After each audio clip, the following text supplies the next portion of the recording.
జీవం గల దేవుని సన్నిధానంలో ఉన్న దేవుని దాసులకు, జీవం గల దేవునిని ఆరాధించడానికి దేవుని సన్నిధానానికి విచ్చేస్తున్న దేవునికి ఇష్టమైన ప్రియమైన మీ అందరికీ మన ప్రభువును మన రక్షకుడైన యేసుక్రీస్తు వారికి పరిశుద్ధమైన నామములో శుభాలు తెలియజేస్తున్నానండి. అందరూ బాగున్నారా? అందరూ బాగున్నారండి? దేవుడు నేటి వరకు మనల్ని మన కుటుంబాన్ని సజీవంగా ఉంచాడంటే ప్రియమైన సంఘం దేవుడి కృపే. కాబట్టి అందరూ బాగున్నారంటే సాక్ష్యం ఏంటో తెలుసా అండి? దేవుడికి స్తోత్రం. దేవుని నామమున మహిమ కలుగును గాక. సర్వశక్తి గల దేవుడు మనలందరినీ కూడా ప్రేమించి ఆయన 2024 సంవత్సరం ముందున్న సంవత్సరాలన్నీ కూడా మనకి దేవుడిచ్చిన సంవత్సరాలన్నీ కూడా ఆయన రెక్కల చోటన మనలను, మన కుటుంబాన్ని, మన సంఘాన్ని భద్రపరిచారు. అవునండి కదండి? దేవుడికి స్తోత్రం కలుగును. అయితే ఈ 2025 సంవత్సరం ఇక నుండి రాబోయే సంవత్సరాలన్నీ కూడా దేవుడు తన యొక్క స్వాధీనంలోను తన ఆధీనంలోనూ పెట్టుకుని ఉన్నాడని చెప్పి అపోస్తలుల కార్యములో రాయబడి ఉంది. ప్రియమైన సంగమ, కాలములు సమయములు తండ్రి తన స్వాధీనం ఉంచుకుని ఉన్నాడని పరిశుద్ధ గ్రంథంలో రాయబడి ఉంది. కాలములు సమయములు రాబోయే 2025 సంవత్సరం, ఆ తర్వాత వచ్చే సంవత్సరాలన్నీ కూడా తండ్రి తన స్వాధీనం ఉంచుకుని ఉన్నాడు. ఆ సంవత్సరాలలో మనల్ని ప్రవేశింపజేయాలంటే ఆయనకి ఇష్టం మనం జీవించాలి. నమ్మల దేవుడికి స్తోత్రం చెప్దాం. రాబోయే సంవత్సరాలను స్వతంత్రించుకోవాలంటే ఆయనకి ఇష్టంగా జీవించాలి. అయితే దేవుడు మనలందరినీ ప్రేమించి మనకు ఒక ఆధిక్యతనిచ్చి నూతనమైన వారిగా మనం చేసి మనం నడిపిస్తున్నాడు. అది మరొకసారి 2025 సంవత్సరము మొదటి నెల మొదటి వారంలో దేవుడు జ్ఞాపకం చేస్తున్నాడు. దీనిని జ్ఞాపకం చేసుకున్న తర్వాత మనమందరం కూడా మరి దేవుడు సర్వశక్తిని దేవుడు మమ్మల్ని ఎంత గొప్పగా ఉంచాడా, అయితే నేను దేవుడి చిత్తానుసారంగా జీవిస్తాననే వాగ్దానం ఈరోజు మనం చేసుకోవాల్సి ఉంది వాక్యం ద్వారా. అన్ని నిమిత్తము వాక్యం ద్వారా మనొకసారి మన స్థితి ఏంటో, మన గతి ఏంటో, మనం ఎలాంటి వారమో, మన ఎడ దేవుని యొక్క ప్రణాళిక ఏముందో జ్ఞాపకం చేసుకుని మనం బలం పొంది నూతన సంవత్సరాల ఆశీర్వాదకరంగా మనం మార్చుకుందాం. దేవుడికి స్తోత్రం చేద్దాం. ఈరోజు వాక్య ధ్యానం వరకు అపోస్తలుడు పౌలు గారు కొరింథీయులకు రాసిన 2వ పత్రిక 5వ అధ్యాయం 17వ వచనం.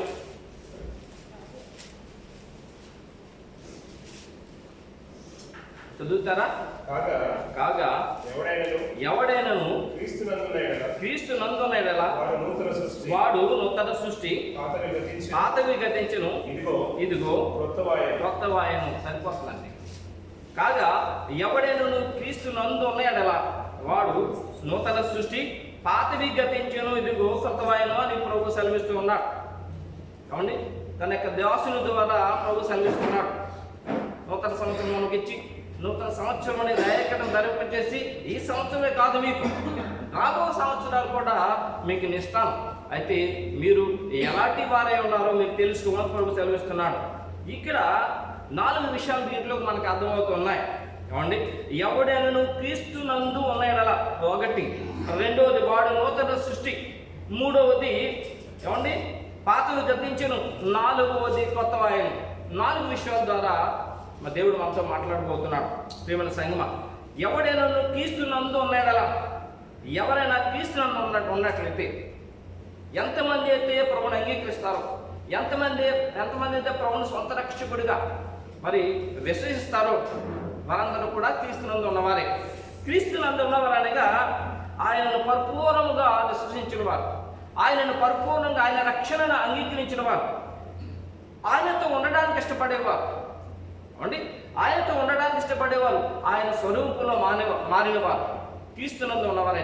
అంటే ప్రియమైన సంగమ, క్రీస్తునందు ఉన్నవారనగా ఆయనను పరిపూర్ణంగా విశ్వసించిన వారు, ఆయన యొక్క రక్షణను పరిపూర్ణంగా అంగీకరించిన వారు, ఆయన స్వరూపంలోకి మారిన వారు, ఆయన ఉన్నవారు.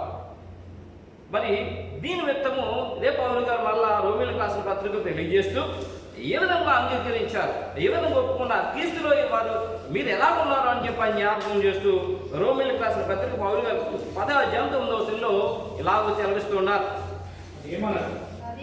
అదేమనగా యేసు ప్రభువని నోటితో ఒప్పుకొని దేవుడు మృతులలో నుండి నీ హృదయమందు విశ్వసించిన ఎడల నీవు రక్షింపబడదు. దేవుడికి స్తోత్రం చెప్దాం. అంటే యేసు ప్రభువని నోటితో ఒప్పుకొని ఈయన సర్వశక్తి గల దేవుడని, ఏమండి ఈయనను దేవుడు తన సర్వశక్తి గల దేవుడు అనగా మన పరమ తండ్రి దేవుడు, భూమి ఆకాశం కలగజేసిన దేవుడు, సృష్టిని నడిపిస్తున్న దేవుడు, ఆయన కుమారుడైన యేసుక్రీస్తుని ఈ లోకంలోకి పంపించాడని, ఆయన ఈ లోకంలోకి వచ్చి మన నిమిత్తము ఆయన మృతి పొందాడని, మృతి పొందిన ఆయనను మరలా దేవుడు లేపాడని ఎవరైతే విశ్వసిస్తారో, ఎవరు ఒప్పుకుంటారో, ఏమండి వారు క్రీస్తునందు ఉన్నవారట, వారే రక్షింపబడిన వారట. దేవుడికి స్తోత్రం చెప్దాం. అంటే ఎలా విశ్వసించడం, ఎలా ఒప్పుకోవడం, సాధారణంగా మనుషులు నోటితో ఒప్పుకుంటే కానీ వారు విశ్వసించినట్లు కాదు. అవునండి, మనం ఏదైనా ఎవరికి చెప్పినప్పుడు అవునండి లేకపోతే నేను చేస్తానండి అంటేనే వారు చేస్తున్నట్లు, నేను చేయనంటే చేస్తున్నట్లా. అందుకనే ఈ 10:10 ఆయన వాళ్ళకి దీన్ని రూఢిపరుస్తూ ఉన్నాడు ఆయన. రోమ 10:10 కింద వచ్చిన ఎలాగా నీతి కలుగునట్లు మనుషుడు హృదయములో విశ్వసించును, రక్షణ కలుగునట్లు నోటితో ఒప్పుకొని దేవుని నామమున మహిమ కలుగుగాక. నీతి కలుగునట్టు అనగా ఆయనని విశ్వసిస్తున్నాను అని నోటితో ఒప్పుకుంటాడు. అనేక మందికి సాక్షులు నేను క్రైస్తవుడిని, నేను దేవుని పెట్టను, ప్రభులో ఉన్నవాడను అని సాక్ష్యం ఇవ్వడానికి నోటితో ఒప్పుకుంటాడు. అయ్యా మీరెవరు, అమ్మ మీరెవరు అంటే ఏమని చెప్తామండి? అవండి క్రైస్తవుడు, నేను క్రైస్తవుడు అండి, జీవం గల దేవుని కుమారుడు అని చెప్పుకుంటాం. దేవుని మహిమ కలుగుగాక. నోటితో ఒప్పుకొని హృదయమంతా విశ్వసించాలి. హృదయమంతా విశ్వసిస్తేనే ఆయన మార్గంలో నడగలుగుతాం, ఆయనతో ఉండగలుగుతాం. అవునంటారు కదంటారా? అవును, హృదయమంతా బలముగా విశ్వసించాలి. బలంగా విశ్వసించినప్పుడే ఆయనతో మనం ఉండగలుగుతాం. అందుకని అంటున్నారు, ఇయాలనగా నీతి కలుగునట్లు మనుషుడు హృదయమందు విశ్వసించును, రక్షణ కలుగునట్లు నోటితో ఒప్పుకొను. అలాగున్నవారే అనగా అలాగే ఎవరైతే ఉంటారో వారే ఏమండి క్రీస్తునందు ఉన్నవారు. ఇక చూసినట్లయితే ప్రియమైన సంగమా, క్రీస్తునందు ఉన్నవారంటే ఇంకా ఆయన తెలియజేస్తూ మరి యోహాను సువార్త 14:7 అని తెలియజేస్తున్నాడు. చూడండి, యోహాను సువార్త 14:7 మీరు నన్ను ఎరిగి ఉంటే నా తండ్రిని ఎరిగినందురు, ఇప్పటి నుండి మీరు ఆయనను ఎరుగుదురు, ఆయన చూసి ఉన్నారని చెప్పును. అపోస్తులతో ప్రభుయేసు తనతో పాటు శిష్యులతో చెప్తున్నారు ప్రభు. ఆయన అంటున్నారు, మీరు నన్ను ఎరిగి ఉంటే నా తండ్రిని ఎరుగుదురు, ఇప్పటి నుండి మీరు ఆయన ఎరుగుదురు అని ప్రభు అని యేసుక్రీస్తు ప్రభు శిష్యులు అన్నప్పుడు పిలుపు పట్టున్నాడు. ప్రభువా, తండ్రిని మాకు కనపరచం, మాకు అందే చాలు. అంటే తండ్రిని మాకు కనపరచము. దేవుడు ఆయనతో ఉంటే, వారితో ఉంటే వారు ఏమంటున్నారంటే తండ్రికి మాకు కనపరచము. చాలాసార్లు అదే అనుకుంటాం. అనేక సార్లు మన యొక్క ప్రభువైన యేసుక్రీస్తు సొంత రక్షకుడిగా అంగీకరించినప్పుడు మళ్ళా ఎవరి కోసం చూస్తూ ఉంటాం. కానీ క్రీస్తునందు ఉంటే లేక విశ్వసిస్తే ఆయన మనతో ఉన్నాడనే భావన సంపూర్తిగా మనసులో ఉండాలి. వీరు ప్రభువైన యేసుక్రీస్తుతో ఉంటూ కూడా ఆయన వారు అంటున్నారు కదా, తండ్రిని మాకు కనపరచమని చెప్తున్నారు, తండ్రిని మాకు కనపరచమని చెప్తున్నారు. అప్పుడు ప్రభు 9వ వచనం చూడండి, 9వ వచనం చదివిస్తున్నారు ప్రభు. యేసు పిలుపు, నేను ఎంతకాలం మీ వద్ద ఉండినాను, నీవు నన్ను ఎరుగవా? నన్ను చూసిన వాడు నా తండ్రిని చూచుచున్నాడు కనుక తండ్రి నన్ను కనపరచమని ఎలా చెప్తున్నావు? దేవుని నామమున మహిమ కలుగుగాక. నన్ను చూసిన వాడు తండ్రి చూస్తున్నాడు అనగా ప్రభువైన యేసుక్రీస్తుని ఎవరైతే సొంత రక్షకుడిగా అంగీకరిస్తున్నారో ఏమండి వారిని తండ్రి చూసినట్టుగానే, తండ్రిలో ఉన్నట్టుగానే దేవుని నామమున మహిమ కలుగుగాక. తండ్రితో ఉన్నట్టుగానే, తండ్రితో ఉన్నట్టుగానే ప్రియమైన సంగమం. మరి తండ్రితో చాలాసార్లు అంటే చిన్న వాళ్ళకి అధికారం ఇవ్వబడతారు. చిన్న అధికారం, మరి పెద్దది కూడా కాదు, చిన్న అధికారానికి ఎగురు పడుతూ ఉంటారు. మా గ్రామంలో ఒక అతను తన భార్య వార్డు మెంబర్ అయింది. ప్రెసిడెంట్ తర్వాత వైస్ ప్రెసిడెంట్ తర్వాత 10 మంది వార్డు మెంబర్లు ఉంటారు. అవండి వార్డు మెంబర్ అయింది మా ఊర్లో కావడ. మేము చర్చి కడతా ఉన్నాం, చాలా కష్టపడుతున్నాం. 3 సార్లు జ్ఞాపకం చేశాను మీకు నేను. ఏమండి పునాదులు వేసాం, పునాదుల్లో ఇసుక వేయించాం. ఇసుక వేయించిన తర్వాత మా ఇంటి ఎదురుకుండా పెద్ద నూనె ఉంది. మా తాతగారి నుంచి ఆ నూతులు నీళ్ళెట్టుకెళ్తుండే గ్రామాలతో కూడా మా ఎదురుకుండా నూతులనే అంటే మంచినీళ్ళు ఉండేవి. చాలా కాలంగా కుల ఇచ్చిన తర్వాత నూతులు సరిగ్గా వాడలేదు. మా పక్కలు ఉన్నారని అనుకోని ఇందులో వాళ్ళు అన్నారు, మీరు ఎలాగా పునాదుల్లో మరి నీళ్ళు వేయాలి కదా, దాంట్లో మోటార్ పెట్టి ఇది తోడేయించుకుంటాం. తోడైతే మళ్ళీ మేము బాగు చేయించుకున్నాం. మళ్ళీ మంచి నిద్ర ముందు పూర్వకాలం నుంచి ఉన్నాం నుయ్యిది అన్నప్పుడు మేము దాంట్లో మోటార్ వేసి నీళ్ళు అవుతుంటేనే అతను వచ్చి అబ్బే కుదర మీరు వేయడానికి వీల్లేదు, వార్డు మెంబర్ నన్ను ఆడుకోండి, మీరు ఎలా వేస్తున్నారు దాంట్లో అంటే వార్డు మెంబర్ అండి అన్న మమ్మల్ని ఆడుకోండి, ఎలా నూతులు తోడేస్తారు మీరు అని చెప్పి ఏమో లేదా తీయించేశాడు కొంచెమే. ఏమండి అది వార్డు మెంబర్ అంటే కొంచెం అంటే మరి చిన్నదే. వార్డు మెంబర్ ఏమితే అక్కడక్కడ ఏమి జరగవు అక్కడ. అదన్నమాట ఎవరంటారు వార్డు మెంబర్ మాట. ప్రెసిడెంట్ తర్వాత వైస్ ప్రెసిడెంట్ ఉన్నాడు, వాళ్ళిద్దరు మాట వింటారు. చిన్న అధికారంతో చాలా మంది ఎగిరి పడుతూ ఉంటారు ప్రియమైన సంగమ. అయితే పెద్ద అధికారులు ఎవరన్నా మనకు తెలుసు అనుకోండి, పెద్ద అధికారులు ఎవరన్నా మనకు తెలుసు అనుకోండి, ఎలా ఉంటుంది? పలానా ముఖ్యమంత్రి మాకు తెలిసింది, పలానా ఎమ్మెల్యే మాకు తెలిసింది, పలానా ఎంపీ మాకు తెలిసింది అని గర్వంగా చెప్పుకుంటాం. అవునండి, అవునే కదా? తెలిసంటే మేము ఏది చెప్తామో వింటారు, మేము ఏదైనా అడిగితే వాళ్ళు చేస్తారండి. సాక్షాత్తు దేవాది దేవుడే సర్వశక్తిమంతుడే మనతో ఉన్నాడట. దేవుని నామమున మహిమ కలుగుగాక. ఎవడైనా తీస్తున్నందునేడలా అంటే తండ్రి వారిలోను వారు తండ్రిలోను ఉన్నారు. దేవుని నామమున మహిమ కలుగుగాక. అవండి తండ్రి వారిలోను వారిలో తండ్రి ఉన్నాడు. యోహాను సువార్త 14వ అధ్యాయంలో రాయబడి ఉంది. ఏమంటే నా మాట వినుని వాడు, ఏమంటే నా మాట ఎవరైతే వింటారో వారు నాలో ఉన్నవాడు, ఎవరైతే నాలో ఉన్నాడో వాడు తండ్రితో ఉన్నవాడు, ఎవరైతే తండ్రితో ఉన్నాడో వినండి ఆయన మేము వచ్చి వారితో సహవాసం చేస్తామని 14వ అధ్యాయం 23 రాయించాడు ప్రభు. ఏమంటే ప్రభు అంటున్నారు యోహాను సువార్త 14:23 చూడండి. ఒకడు నన్ను సేవించిన ఎడల యేసు ఒకడు నన్ను ప్రేమించిన ఎడల వాడు నా మాట గైకొనును, అప్పుడు నా తండ్రి వారిని ప్రేమించును, మేము వారి వద్దకు వచ్చి వారితో నివాసం చేసేది. దేవుని నామమున మహిమ కలుగుగాక. ఎవరైనా నా మాట అంటే నాతో ఉన్నట్టే, నాతో ఉంటే నా తండ్రితో ఉన్నట్టే.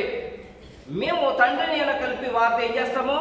నివాసం చేస్తాము. ఆ తండ్రి అయిన దేవుడు ప్రభువుని యేసుక్రీస్తు ఏమండి ఎవరైతే విశ్వాసం కలుగుంటారో, ఎవరైతే ప్రభువుని యొక్క రక్షణ అంగీకరిస్తారో వారు ఎవరితో ఉంటారట? ఆ విశ్వాసంతో ఉంటారు. దేవుని నామమున మహిమ కలుగుగాక. 2020 సంవత్సరంలో ప్రవేశించిన వారికి దేవుడు మరొక్కసారి జ్ఞాపకం చేస్తున్నాడు, మీతో నేను ఉన్నాను. దేవుని నామమున మహిమ కలుగుగాక. సృష్టికర్త దేవుడు, ప్రపంచాన్ని కలిగజేసిన దేవుడు, ఆయన మనతో ఉంటే మనకేమన్నా కొరదండి? ఏ కొరత లేదు. 90 కీర్తన మన కొరకు రాబడింది ప్రియమైన సంగమా. 90 కీర్తనలు ఆయన దూతను మనకు కావాలన్నాడు.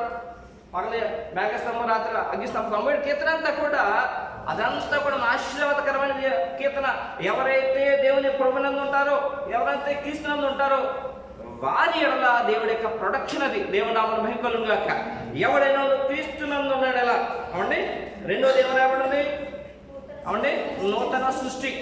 అవండి నూతన సృష్టి, నూతనముగా చేయబడిన వారు, కొత్తవారు.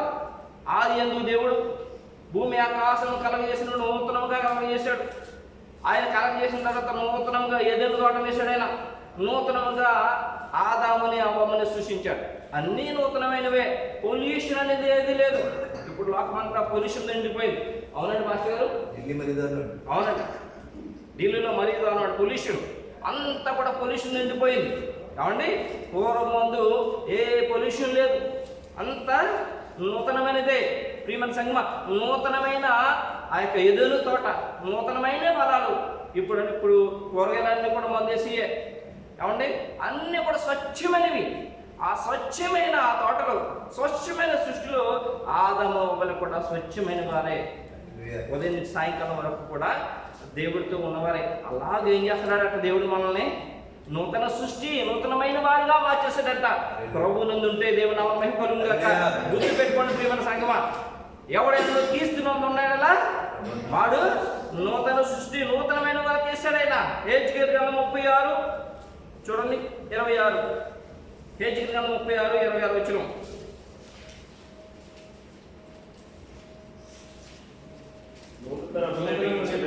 నూతన హృదయం మీకు ఇచ్చేదను, నూతన స్వభావం మీకు కలుగజేసేదను.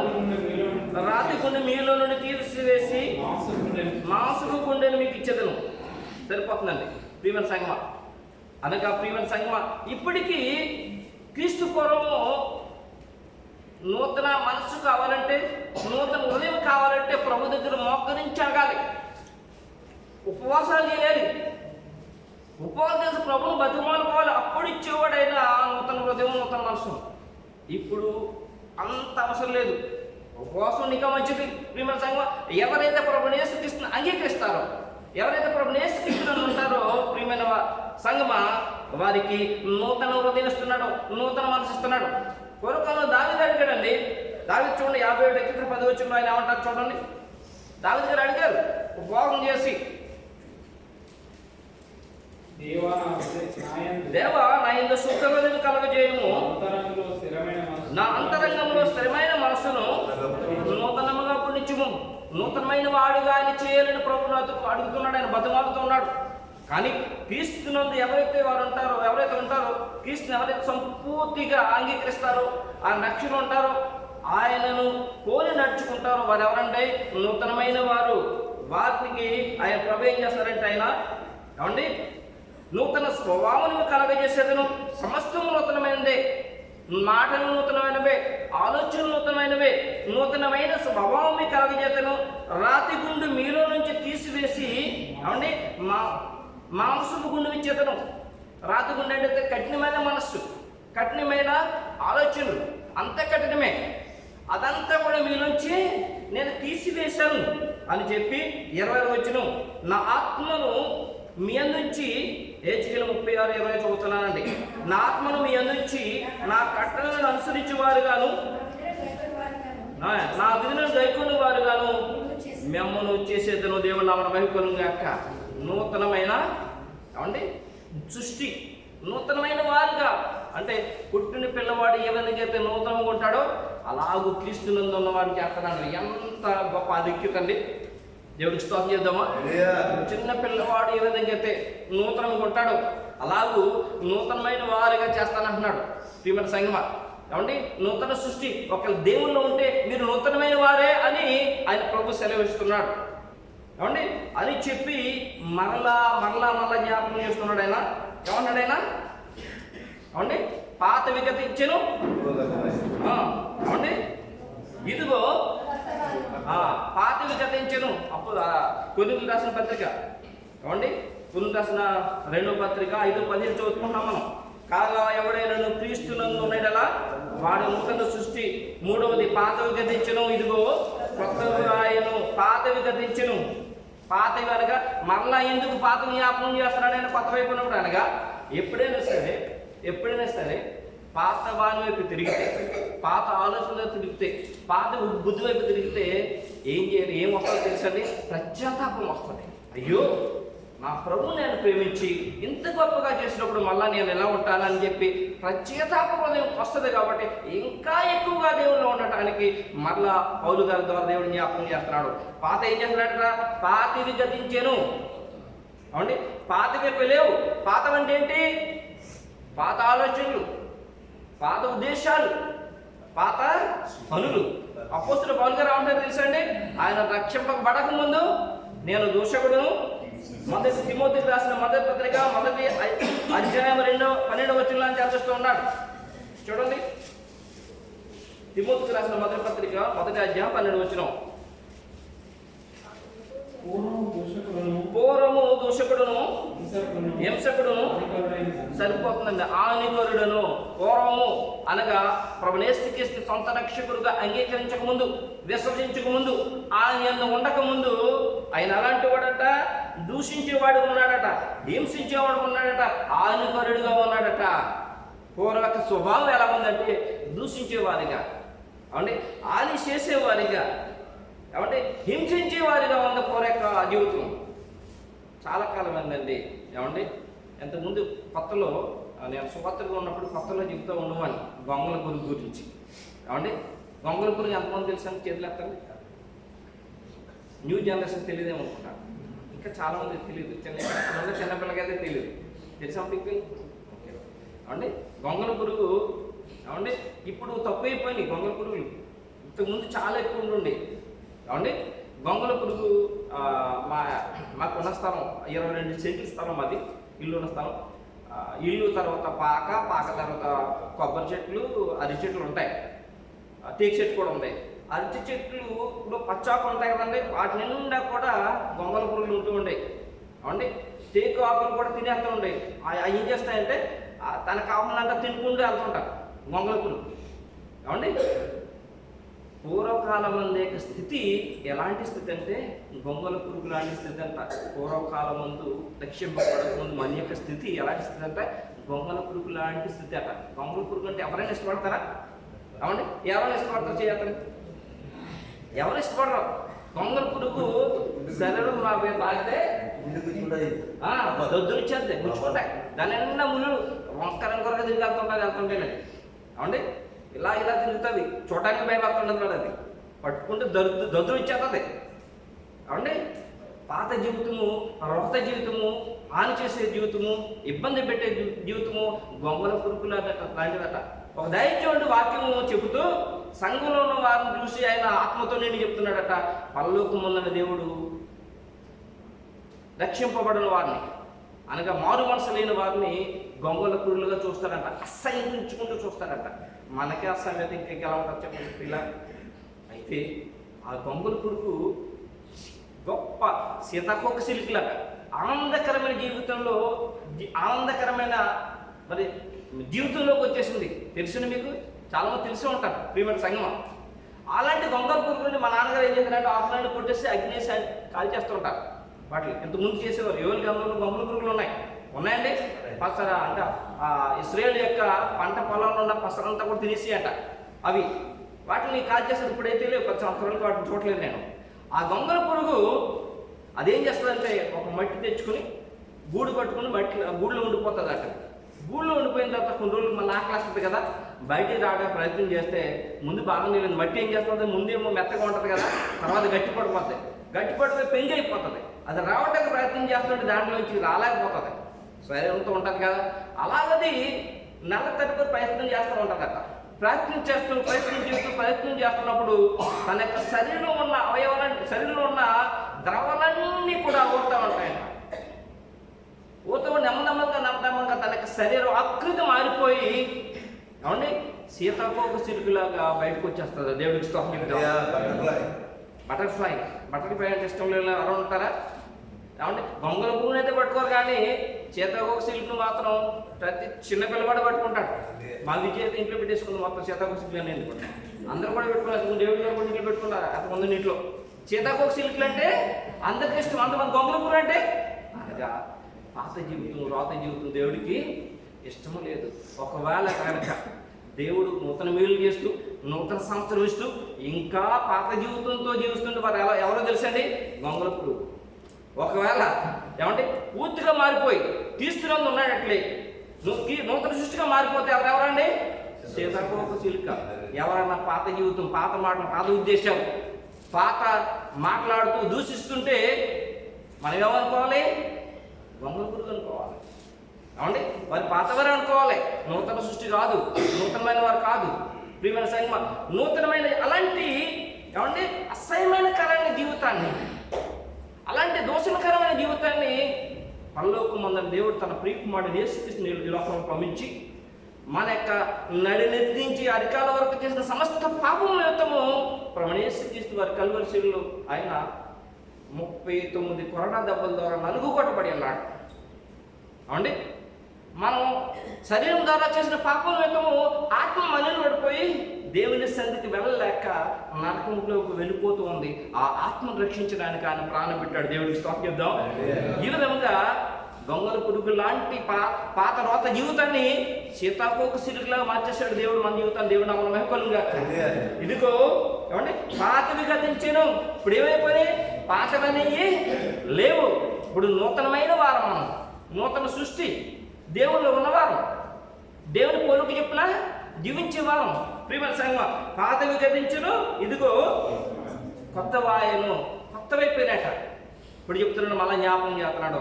ఎప్పుడైతే పాత జీవితం ఒకసారి జ్ఞాపకం వచ్చిందంటే పశ్చాత్తాపం రావాలి. అయ్యో పరిశుద్ధుడైన దేవుడు నా కొరకు తన ప్రాణం పెట్టాడు.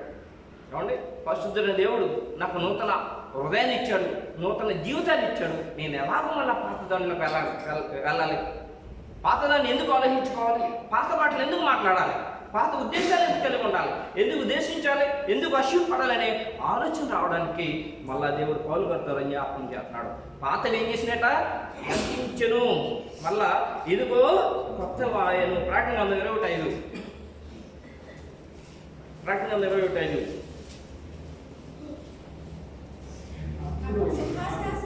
అప్పుడు సింహాసనాసీనుడైన వాడు ఇదిగో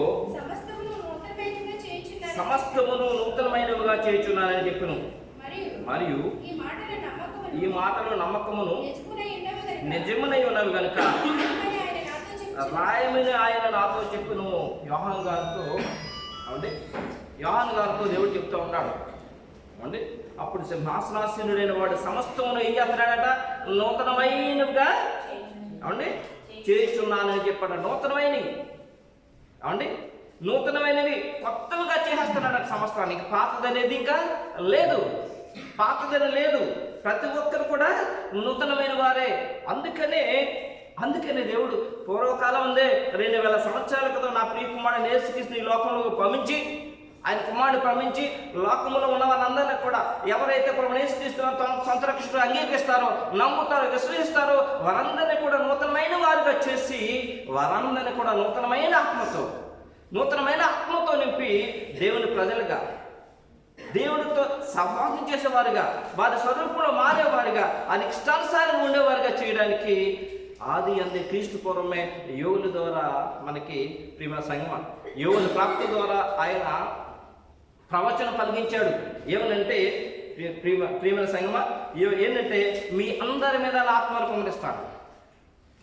నూతనమైన వారుగా మరి క్రీస్తు నమ్మని వారు ఉండాలంటే వారిలో దేవుని ఆత్మ ఉండాలి. దేవుని ఆత్మ లేకపోతే ప్రియమైన సంగమం దేవుని వారు కాదు. ఎవడైనా నా దేవుని ఆత్మ లేని వాడైతే వాడు దేవుని వాడు కాదు, నా వాడు కాదని ప్రభు సెలవిస్తున్నాడు. ఏమండి, దేవుడి ఆత్మ కలవాడు దేవుని మాటలే పలుకును, దేవుడి ఆత్మ కలవాడు దేవుని ఉద్దేశాలే నెరవేర్చును, దేవుడి ఆత్మ కలవాడు దేవుని చిత్తానుసారంగా జీవించును. అందుకని యోవేలు ప్రవక్త ద్వారా పూర్వకాలం నుండి ఆయన ఆత్మను ఆయన వాగ్దానం చేసి ఉన్నాడు. మరి ప్రభువైన యేసుక్రీస్తు వారు 2000 సంవత్సరాల క్రితం ఈ లోకంలోకి వచ్చి ఆయన వెళ్ళిపోయిన తర్వాత ఆ వాగ్దానం కొరకు అపోస్తలులందరూ కూడా కనిపెట్టగా పెంతెకోస్తు దినమందు ఆ యొక్క పరిశుద్ధాత్మ వారి మీద కుమ్మరింపబడ దేవుని నామమున మహిమ కలుగును గాక. ఆ అపోస్తలుల కార్యములు చూడాలి. ఆ వాగ్దానం అపోస్తలుల కార్యములు 2:16.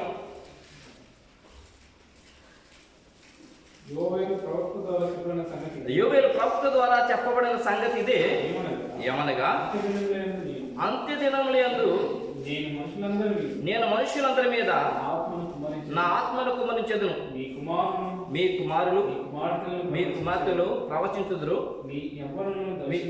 మీ యవ్వనులకు దర్శనం కలుగును, మీ వృద్ధులు కళల కొంద దేవునామన మహిమను గాక. అంత్య దినంలో ఉంది. 2000 సంవత్సరం నుండి ఇప్పటి వరకు అన్ని కూడా అంత్య దినాలే, కడవరి దినాల్లో మనం ఉన్నాం. ఎవరైతే ప్రభువైన యేసుక్రీస్తు సొంత రక్షకుడిగా అంగీకరిస్తారో, పరిపూర్ణంగా ఒప్పుకుంటారో, విశ్వసిస్తారో వారి మీద వారికి దేవుని యొక్క వాగ్దానం ఆయన ఆత్మతో నింపుతున్నారు. ఆది అపోస్తులు ఆత్మతో నింపబడ్డారు. ఆనాటి నుంచి ఈనాటి వరకు కూడా ఎవరైతే ప్రభువైన యేసుక్రీస్తు సొంత రక్షకుడిగా అంగీకరిస్తారో, పరిపూర్ణంగా అంగీకరిస్తారో వారిని దేవుడు తన ఆత్మతో నింపుతున్నాడు.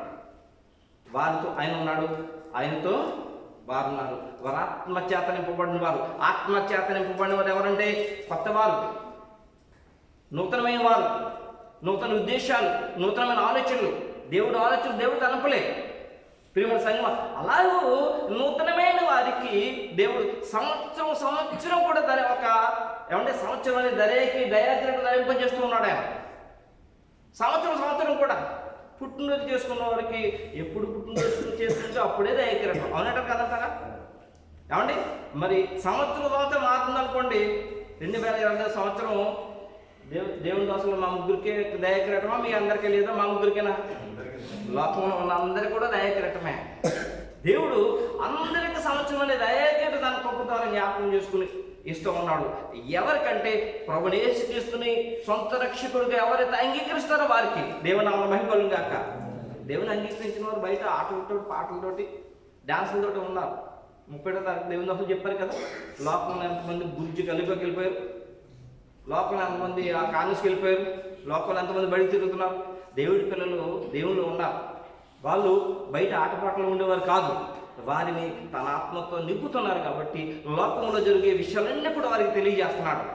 లోకంలో జరిగే రాబో విషయాలన్నీ కూడా దేవుడు తన ఆత్మతో వారికి తెలియజేస్తున్నాడు. అయితే ఇక్కడ ఉన్న మాట దావీదు గారి ద్వారా ఆయన తెలియజేస్తున్నాడు. కీర్తన 65:11 సంవత్సరం కూడా ఆయన ఉన్న వారికి సంవత్సరం అనే దయాకటాన్ని ధరింపజేస్తున్నాడు అని చూడండి. కీర్తన 65:11 సంవత్సరమును నీ దయకిరీటమును ధరింపచేసినావు, నీ జాడలు సారము వెదజల్లుచున్నవి. దేవుడికి స్తోత్రం చెప్దాం. కాబట్టి క్రీస్తునందు వారు ఎవరైనా క్రీస్తునందు నేడలో వాడు నూతన సృష్టి, పాతవి గతించును ఇదిగో కొత్తవాయను. నూతనముగా ఉన్నవారు, దేవుళ్ళు ఉన్నవారు నూతనమైన ఫలాలు ఫలించేవారు ఉంటారు, నూతనమైన ఫలాలు పండించేవారు ఉంటారు. దావీదు గారు దేవుడు పురకాలం ముందే తన ఆత్మతో నింపి ఏమండి సంవత్సరం నీ దయకడ ధరింపజేస్తున్నావు, నీ జాడలు సారము వెదజల్లుచున్నవి అని ఆయన ద్వారా పలికించిన మాటలు. దేవుడు ఏమండి ఈ సృష్టిని కలగజేసిన తర్వాత ఈ సృష్టికి ప్రతి సంవత్సరం కూడా సంవత్సరం దయకడను ధరింపజేస్తున్నాడు. సృష్టికి ప్రతి సంవత్సరం కూడా అవి దేవుడి జ్ఞాపకం చేసుకున్నప్పుడు ఆయా కాలంలో మరి చిన్న మొక్కల దగ్గర నుంచి చెట్ల దగ్గర నుంచి అన్నీ కూడా ఆయా కాలంలో అవి పుష్పించే చెట్లు పుష్పిస్తున్నాయి, కాయలు కాసే చెట్లు కాయలు కాస్తున్నాయి. ఏమండి అదే మరి వరి చేను చూసినట్లయితే ఆ వరి చేను ఆయా కాలంలో చక్కగా పండుతూ ఉంది. గోధుమ చేను చూసినట్లయితే గోధుమ చేను చక్కగా పండుతున్నాయి. అంటే ప్రతి ఒక్కటిని దేవుడు ఏం చేస్తున్నాడు? జ్ఞాపకం చేసుకుంటున్నాడు. దేవుడు జ్ఞాపకం చేసుకుంటే అవి ఏం చేస్తున్నాయంటే తమ సారాన్ని వెదజల్లుతున్నాయి. ఏమండి తమ సారాన్ని, ఇదిగో దేవుడు నాకు సంవత్సరం దయకలను ఇచ్చాడు, నన్ను జ్ఞాపకం చేసుకున్నాడని చెప్పి పువ్వులు చక్కగా పుష్పిస్తున్నాయి, చెట్లు ఆయా కాలంలో కాస్తూ ఉన్నాయి, ఋతువుల ప్రకారం తమలో ఉన్న సారాన్ని చూపిస్తూ ఉన్నాయి. ఆ సారం ఎవరి కొరకు? మన కొరకే. కాయలు మన కొరకే, పువ్వులు మన కొరకే, అన్నీ మన కొరకే. సృష్టి అంతా కూడా దేవుడికి లోబడుతుంది. సంవత్సరం దానికి దయకడం ధరింపజేస్తున్నాడు. పువ్వులు తన అందాన్ని ఇస్తున్నాయి. ఈ వాక్యం ప్రకారం నేను పాట కూడా రాశాను. నీ కృపతో పువ్వులు చిందించాయి నవ్వులు. మర్చిపోయినండి, బుక్లో రాసుకున్నాను. అవునండి, కృప పొందిన పువ్వులు మరువలేదు స్తుతులు, కృప పొందిన పువ్వులు మరువలేదు స్తుతులు, తుది నిండిన హృదయముతో చేస్తున్నాయి స్తోత్ర. పరిశుద్ధుడా మా దేవుడా నజరేయుడా యేసయ్యా. పక్షులు చెట్లు అన్నీ కూడా తమ అందాన్ని వెదజల్లుతున్నాయట. ప్రియమైన సంగమా, మరి సంవత్సరం దేవుడు సంవత్సరం అంటే దయాకీటం ధరింపజేస్తున్నాడు. మనం ఏం చేస్తున్నామండి? మన సాధనం వెదజల్లుతున్నామా? దేవుడి కొరకు సాక్షిగా ఉంటున్నామా? ఎంతమంది దేవుని సన్నిధి నడిపిస్తున్నాం? ఎంతవరకు దేవుని కొరకు జీవిస్తున్నాం? ఎంతవరకు దేవునికి పరిచర్యకు సహకరిస్తున్నాం? దేవుడి సంవత్సరం మీకు ఉన్నంతలో సహకరిస్తున్నారు. దేవుని కొరకు ఎక్కువగా చేయాలి ప్రియమైన సంగమా. అందుకే ఎవడను క్రీస్తునందు నేడలా వాడు నూతన సృష్టి, పాతవి గతించిన సమస్తము నూతనమాయెను. ప్రకృతి చూసి ఈ కీర్తనకారుడు ఆనందిస్తున్నాడు, పరవశిస్తూ ఉన్నాడు. ఏమండి అవన్నీ ఆనందం చేస్తున్నాయట. 11వ వచనం చూడండి. పచ్చిక పట్లు మందలు వస్త్రములు ధరించినవి, లోయలు సస్యములతో కప్పబడినవి, అన్నీ సంతోషధ్వని చేయుచున్నవి, అన్నీ గానము చేయుచున్నవి. దేవుని నామమున మహిమకలుగును గాక. దేవుడిచ్చిన ఆయుష్కాలం పొందుకుని దేవుడు జ్ఞాపకం చేసుకుంటే తమ యొక్క సారాన్ని వెదజల్లుతూ ఆనందంతో దేవుని స్తుతిస్తూ ఉన్నాయట. మనల్ని కూడా అలా ఉండాలని దేవుడు కోరుకుంటున్నాడు. అందుకని 25 సంవత్సరం కాదు, 60 సంవత్సరాలు కూడా మనం ఏమంటే పొందుకుని ఆశీర్వాదంతో నేను ఉండాలంటే దేవునికి ఇష్టమైన వారిగా ఉండాలి. మనం అందరం అలా ఉందాం. ఏమండి మనం అందరం అలా ఉందాం, దేవుడి చిత్తాన్ని నెరవేర్దాం. దేవుని యొక్క నూతన ఆశీర్వాదంతో నూతన సంవత్సరాల్లో మనం ఉందాం. అలాంటి కృపలో దేవుడు మిమ్మల్ని నన్ను భద్రపరచుగాక. ప్రార్థన చేస్తానని కళ్ళు మూసుకుందాం. మహాగణుడు మహోన్నతుడు సర్వశక్తిమంతుడు ప్రభా, మీ ఘనమైన నామానికి స్తోత్రములు స్తుతులు ప్రభా. తండ్రి మీ ప్రియకుమారుడు యేసుక్రీస్తు ద్వారా తండ్రి